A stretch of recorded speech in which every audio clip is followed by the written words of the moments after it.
بسم اللہ الرحمن الرحیم۔ السلام علیکم۔ میرا نام سلیم ہے۔ والد صاحب بچپن میں وفات پا گئے۔ مجھ سے بڑے دو بھائی ہیں جو اپنے اپنے گھروں شادیاں کر کے خوش زندگی گزار رہے ہیں۔ میں اپنی والدہ کے ساتھ رہتا ہوں اور ابھی تک شادی نہیں ہوئی۔ میں تقریباً 12 سال سے لاہور میں جاب کر رہا ہوں۔ جب میں لاہور سے واپس گھر جاتا ہوں میری والدہ کی ہر بار پرزور فرمائش ہوتی ہے کہ بیٹا شادی کر لو، زندگی کا کوئی بھروسہ نہیں ہے، نہ جانے کس گلی میں زندگی کی شام ہو جائے، مگر میں ہر بار انکار کر دیتا۔ آخر میری والدہ نے میری منگنی چچا جان کی لڑکی سے کر دی۔ لڑکی کا نام روبینہ تھا اور وہ مڈل پاس تھی۔ روبینہ بہت ہی خوبصورت لڑکی تھی۔ روبینہ کا گھر گو کہ ہمارے گھر کے قریب تھا، مگر منگنی سے پہلے ہم کبھی ایک دوسرے کے گھر نہیں جاتے تھے، لیکن منگنی کے بعد اکثر ہماری ملاقات وغیرہ ہو جاتی تھی، اور میں جب بھی روبینہ کے گھر جاتا کوئی نہ کوئی گفٹ ضرور لے کر جاتا۔ روبینہ نے میرے ساتھ جینے مرنے کے وعدے کیے۔ ایک دن میرے آفس میں روبینہ کا فون آیا کہ روبینہ کے والد صاحب فوت ہو گئے ہیں۔ میں جلدی سے تیاری کرنے لگا اور تقریباً 4 بجے کے قریب گاؤں پہنچا اور روبینہ کے گھر میں صفحہ ماتم بچھی ہوئی تھی۔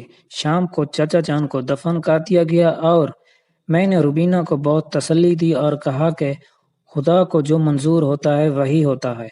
چچا جان کی وفات کے بعد ہی میری بربادی کے دن شروع ہو گئے۔ وہ یوں کہ چچی جان نے مجھے رشتہ دینے سے انکار کر دیا۔ اصل میں روبینہ کی ماں روبینہ کا رشتہ اپنے بھائی کے بیٹے سے کرنا چاہتی تھی۔ میرے گھر والوں نے اور روبینہ نے کافی کوشش کی، مگر سب کوششیں بیکار ہو گئی اور یوں روبینہ سے میری منگنی ٹوٹ گئی اور ساتھ ہی میرا اور میری والدہ صاحبہ کا دل بھی کرچی کرچی ہو گیا۔ اس کے بعد کافی رشتے آئے لیکن میں نے رد کر دیے، لیکن میری ماں نے پھر مجھے میری پھوپھی کی بیٹی عائشہ سے شادی کرنے پر مجبور کر دیا اور میری منگنی عائشہ سے ہو گئی۔ عائشہ بھی بہت خوبصورت تھی۔ عائشہ مجھے بہت اچھی لگتی تھی اور میں عائشہ سے محبت کرنے لگا اور عائشہ بھی مجھے بہت اچھے طریقے سے بلاتی اور ہمیشہ اخلاق سے پیش آتی۔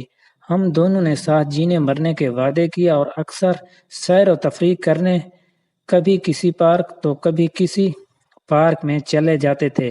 یعنی کہ میری زندگی میں ایک بار پھر بہار آ گئی تھی اور میں تمام غم بھول کر عائشہ کی محبت میں مگن زندگی گزار رہا تھا۔ میری منگنی کو ابھی 6 مہینے ہی گزرے تھے کہ میری خوشیوں کو کسی کی نظر لگ گئی۔ میں عائشہ کے گھر گیا تو عائشہ مجھے چائے دینے کے بعد یوں کہنے لگی، سلیم تم ہمارے گھر نہ آیا کرو، مجھے اچھا نہیں لگتا۔ میں نے وقتی طور پر کہہ دیا کہ ٹھیک ہے، میں آئندہ آپ کے گھر نہیں آؤں گا، مگر جب گھر واپس آیا تو میری آنکھوں سے ساون کی طرح آنسو بہہ رہے تھے۔ میرا دل چور چور ہو گیا، لیکن پھر میں نے سوچا کہ شاید مجھ سے شرمانے کی وجہ سے ایسا کہہ رہی ہو۔ ایک دن میں عائشہ سے ملنے اس کے گھر گیا، اتفاق سے سوائے اس کے اور کوئی نہیں تھا۔ سلام دعا کے بعد میں نے عائشہ سے کہا، عائشہ تم مجھ سے اتنی دور دور اور کافی خفا کیوں ہو؟ مجھ سے کیا خطا ہو گئی ہے جس کی تم مجھے اتنی سزا دے رہی ہو؟ دیکھو میں تمہارے لیے کیا لایا ہوں۔ میں نے اپنی اور عائشہ کی ایک تصویر جو منگنی پر بنوائی تھی اسے دی۔ میں سوچ رہا تھا کہ وہ اسے دیکھ کر بہت خوش ہوگی، مگر اس نے تصویر کے ٹکڑے ٹکڑے کر دیے اور ٹکڑے میرے منہ پر دے مارے۔ میں پتھر بن کر اسے دیکھتا رہا۔ عائشہ اتنی سنگ دل، بے رحم، بے وفا ہر جائے ہوگی، میں سوچ بھی نہیں سکتا تھا۔ میں اس دن جی بھر کر رویا اور جی چاہتا تھا کہ خودکشی کر لوں، مگر سامنے حرام کی موت آ جاتی۔ تقریباً 4 مہینے کے بعد میری ایک کزن نے مجھے بتایا کہ عائشہ تم سے ملنا چاہتی ہے اور اس نے کہا کہ مجھے ضرور ملے، مجھے سلیم سے ضروری بات کرنی ہے۔ میں نے سوچا شاید مجھ سے سوری وغیرہ کرے گی، مگر جب میں اپنی کزن کے گھر عائشہ سے ملا تو مجھے معلوم ہوا کہ ایک اور قیامت ہے جو میرے اوپر آنے والی ہے۔ جب عائشہ نے مجھے کہا کہ سلیم تم میرے ساتھ شادی نہ کرو اور یہ منگنی توڑ دو، کیونکہ میں کسی اور سے پیار کرتی ہوں اور شادی بھی اسی سے کرنا چاہتی ہوں، اور میرے اوپر ایک احسان کرو کہ منگنی خود توڑ کر سارا الزام بھی اپنے سر لے لو، میری ذات پر کوئی حرف نہ آنے پائے۔ میں نے کہا اگر ایسا ہی تھا تو آپ نے میرے ساتھ منگنی کیوں کی تھی؟ گھر والوں کی وجہ سے مجھے ہاں کرنا پڑی تھی، ورنہ میں شروع سے ہی آپ سے شادی نہیں کرنا چاہتی تھی۔ میں نے گھر آ کر نشہ آور گولیاں کھا لی اور تقریباً 3 دن بعد مجھے ہوش آیا، لیکن میں نے یہ بات گھر والوں کو نہ بتائی۔ کس طرح عائشہ نے مجھے زخمی کیا ہے۔ پھر آہستہ آہستہ میں عائشہ کو بھولنے کی کوشش کرنے لگا۔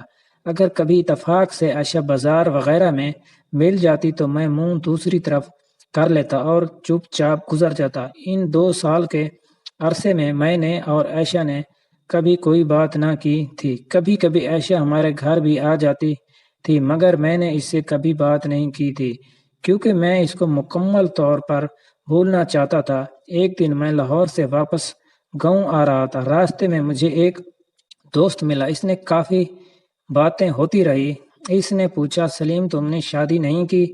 میں نے اس کو اپنی ساری داستان غم سنائی۔ اس نے کہا سلیم تم پریشان مت ہو، ادھر میرے شہر موڑ کھنڈا میں 4-5 رشتے ہیں، تم ایسا کرو کبھی دیکھنے آ جاؤ، بہت اچھے لوگ ہیں، مجھے امید ہے کہ آپ کو ضرور پسند آ جائیں گے۔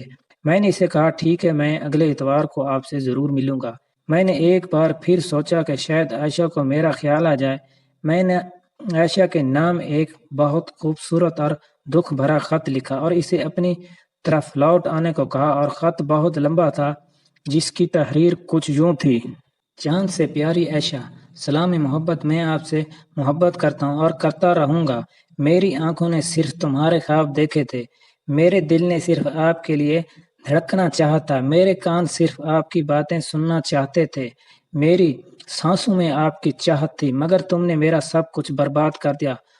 تم نہ جانے کس لیے میری اور اپنی زندگی برباد کر رہی ہو، لیکن ایک وقت آئے گا جب تم خود پچھتاؤ گی، لیکن اس وقت بہت آگے جا چکا ہوگا۔ میری درخواست ہے کہ ابھی بھی وقت ہے، تم واپس میرے پیار، محبت، چاہت کی طرف لوٹ آؤ، میں تم کو سمیٹ لوں گا۔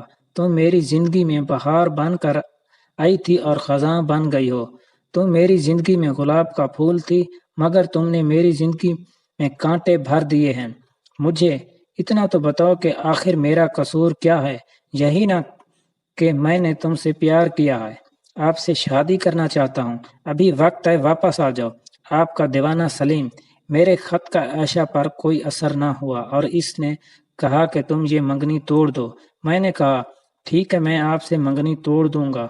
میں ٹوٹے ہوئے دل کے ساتھ اپنے دوست کے پاس شہر موڑ کھنڈا گیا اور اس سے مجھے وہ رشتہ دکھایا جس کا ذکر اس نے کیا تھا۔ لڑکی کی عمر تقریباً 18-19 سال کے قریب ہوگی اور وہ میٹرک کی طالبہ تھی اور حسن کی دیوی تھی۔ اتنی خوبصورت لڑکی میں نے زندگی میں نہیں دیکھی تھی۔ کافی دیر باتیں ہوتی رہی، لڑکی کے گھر والے بھی مان گئے اور مجھے لڑکی بھی پسند آ گئی۔ ہم چلنے لگے تو لڑکی جس کا نام مریم تھا، اس کی امی نے کہا بیٹا اگلی دفعہ اپنے گھر والوں کو ساتھ لے کر آنا۔ میں نے کہا ٹھیک ہے۔ میں جب گھر واپس آیا تو مریم کا حسن بے چین کر رہا تھا۔ ساری رات مریم کے بارے میں سوچتے گزر گئی۔ 3 ہفتے گزر گئے، میں مریم سے ملنے کے لیے بے تاب تھا۔ میں نے اپنی کزن کو ساتھ لیا اور مریم کے گھر چلے گئے۔ اتفاق یوں ہوا کہ مریم کی امی بازار گئی ہوئی تھی اور دوسرے بچے اور چھوٹے بھائی سکول گئے ہوئے تھے۔ مریم کی کچھ طبیعت خراب تھی، اس لیے وہ گھر تھی۔ مجھے دیکھتے ہی کھڑی ہو گئی اور اتنی خوش ہوئی کہ کہنے لگی میں بہت بے چین ہو گئی تھی، آپ نے پھر آنے کا کہا تھا اور آج 3 ہفتے کے بعد دیدار کرا رہے ہیں۔ میں نے کہا بس کچھ مصروفیت تھی، اس لیے اس کے بعد ہماری کافی باتیں ہوئی۔ اتنے میں مریم کی امی بھی بازار سے آ گئی اور دیکھ کر بہت خوش ہوئی۔ میں نے اپنی کزن کو اپنی بڑی بہن ظاہر کیا اور میری کزن نے کہا مجھے آپ کی بیٹی پسند ہے، مگر ہم سوچ کر بتائیں گے۔ اس کے بعد میں تقریباً ہر اتوار کو مریم کے گھر جاتا اور مریم کے لیے کافی تحفے وغیرہ لے کر جاتا اور خوب پیار بھری باتیں کرتے۔ ہم نے بھی ایک دوسرے کے ساتھ وعدے کیے اور شادی کرنے کے لیے ہر امتحان سے گزرنے کے لیے تیار ہو گئے۔ مریم مجھ کو بہت چاہتی تھی، وہ کہتی تھی سلیم تم مجھے چھوڑ کر مت جانا، اگر تم نے مجھے چھوڑ دیا تو میں مر جاؤں گی۔ میں نے اسے یقین دلایا کہ وہ وقت کبھی نہیں آئے گا۔ وقت اتنا خوبصورت گزرنے لگا کہ میں سارے غم بھول کر زندگی گزارنے لگا، بلکہ یوں کہنا بجا ہوگا کہ مریم کی محبت نے سب کچھ بھلا دیا۔ عید کی آمد تھی، میں نے سوچا عید پر گھر والوں کو بتا دوں گا اور عائشہ سے منگنی توڑ دوں گا۔ پھر عید آ گئی، میں نے مریم کے نام بہت سے عید کارڈ اور گفٹ ارسال کیے اور مریم نے بھی مجھ سے بڑھ کر مجھے گفٹ دیا۔ میں عید کے تیسرے دن مریم کے گھر گیا، کافی پیار بھری باتیں ہوئی۔ جب میں گھر واپس آیا تو میری بربادی کی شروعات پھر سے یوں ہوئی کہ عائشہ اور عائشہ کے گھر والے ہمارے گھر موجود تھے اور امی جان سے پوچھ رہے تھے کہ کب ہم شادی کے اس مقدس فرض سے فارغ ہوں۔ یہ سنتے ہی میرے سامنے زمین گھومنے لگی، مجھے کچھ سمجھ نہیں آ رہا تھا کہ اب کیا ہوگا۔ میں سلام دعا کے بعد چپ چاپ اپنے کمرے میں چلا گیا۔ مجھے اس وقت پتہ چلا جب کسی نے میرے پاؤں سے بوٹ اتارے۔ میں کیا دیکھتا ہوں کہ عائشہ میرے پاؤں سے بوٹ اتار رہی ہے۔ عائشہ کا یہ روپ دیکھ کر میں حیران اور پریشان ہو گیا۔ میں نے غصے بھرے لہجے میں کہا، عائشہ آپ کو 3-4 دن کے بعد میں آزاد کر دوں گا۔ عائشہ نے کہا، وہ کیسے؟ میں نے کہا، یعنی میں تم سے منگنی توڑ دوں گا۔ عائشہ نے کہا، نہیں سلیم، تم منگنی نہیں توڑ سکتے۔ میں تم سے شادی کرنا چاہتی ہوں اور تمہارے ساتھ زندگی بھر چلنا چاہتی ہوں۔ وہ تو میں نے مذاق سے کہا تھا کہ تم مجھے چھوڑ دو اور میں کسی اور سے شادی کرنا چاہتی ہوں۔ میں نے کہا، نہیں، ایسا نہیں ہو سکتا، میں آپ سے شادی نہیں کر سکتا کیونکہ میں نے کسی سے وعدے کیے ہیں۔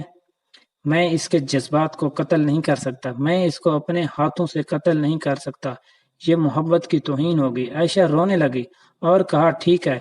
پھر میری والدہ اور سب گھر والوں نے مجھے مجبور کر دیا اور میں ایک کھلونے کی طرح بک گیا اور میں نے مریم کی محبت کو چھوڑ کر سب گھر والوں کی مرضی سے عائشہ سے شادی کرنے کا فیصلہ کر لیا ہے۔ پہلے ساری دنیا نے میرے ساتھ مذاق کیا اور اب میں نے مریم کی زندگی کو تباہ و برباد کر دیا ہے، لیکن میں سوچتا ہوں مریم کی زندگی کو اجاڑنے اور مجھے بے وفا، بے رحم، سنگ دل اور ہر جائی بنانے والی صرف عائشہ ہے اور کوئی نہیں ہے۔ میں عائشہ سے پوچھتا ہوں کہ کیوں اس نے ایک معصوم لڑکی کی زندگی میں کانٹے بھر دیے۔ میں زمانے میں کسی کو منہ دکھانے کے قابل نہیں ہوں۔ مجھے عائشہ نے بہت ذلیل اور رسوا کر دیا۔ میں عائشہ سے یہ کہنا چاہتا ہوں کہ تم نے میرے ساتھ اچھا سلوک نہیں کیا، لیکن تم بھی کبھی میرے ساتھ خوش نہیں رہ سکو گی کیونکہ تم مجھ سے شادی کر کے میرے تن کا قرب تو حاصل کر لو گی، مگر من میرا مریم کی محبت کا پیاسا ہے اور سدا اس کی محبت کے گن گائے گا۔ عید کے تقریباً 10 روز بعد مریم نے مجھے فون کیا اور گلے کیے کہ آپ نے وعدہ کیا تھا مگر آپ نہیں آئے۔ دوستو، میں اب اس کو کیا بتاؤں کہ میں تمام مردوں کی طرح بے وفا ہو گیا ہوں۔ میں نے آپ سے صرف دل لگی کی تھی۔ مجھے اب عائشہ سے جواب چاہیے کہ میں اس کو کیا جواب دوں کیونکہ میں لاجواب ہوں۔ کافی دیر تک مجھے مریم کے خط ملتے رہے اور وہ کبھی کبھی فون بھی کرتی تھی، مگر اب کافی عرصہ گزر گیا ہے، اس کا کوئی فون، کوئی خط مجھے نہیں ملا۔ اس کا آخری خط جو مجھے یاد آ رہا ہے وہ کچھ یوں تھا، سلام جدائی بے وفا سلیم، مجھے معلوم ہے آپ بے وفا ہو گئے ہیں اور بے وفائی کے بوجھ تلے دب چکے ہیں، اس لیے آپ کو میرے سامنے آنے کا حوصلہ اور ہمت نہیں ہے، لیکن میں آپ کو کبھی بھی معاف نہیں کروں گی کیونکہ آپ نے میرے ساتھ اچھا نہیں کیا۔ میں نے آپ کی دن رات بندگی کی، پوجا ہے، دن رات آپ کی محبت کے گیت گائے، آپ کو اپنا جانا، آپ کو پیار دیا، محبت دی، چاہت دی، مگر آپ نے مجھے بے وفائی، نفرت اور دھوکہ بازی کے سوا کیا دیا ہے۔ میری دعا ہے کہ آپ کبھی بھی خوش نہ رہو۔ جناب سلیم صاحب، آپ کے لیے تو محبت صرف دل لگی ہوگی، مگر جب آپ کی شادی ہو رہی ہوگی تو اس وقت میری حالت کچھ یوں ہوگی، موت والی۔ آخر میں میری تمام دوستوں سے التماس ہے کہ وہ کبھی بھی عائشہ کی طرح کسی سے مذاق نہ کریں کیونکہ کسی کی زندگی تباہ کرنے سے انسان خود بھی سکون نہیں پاتا ہے۔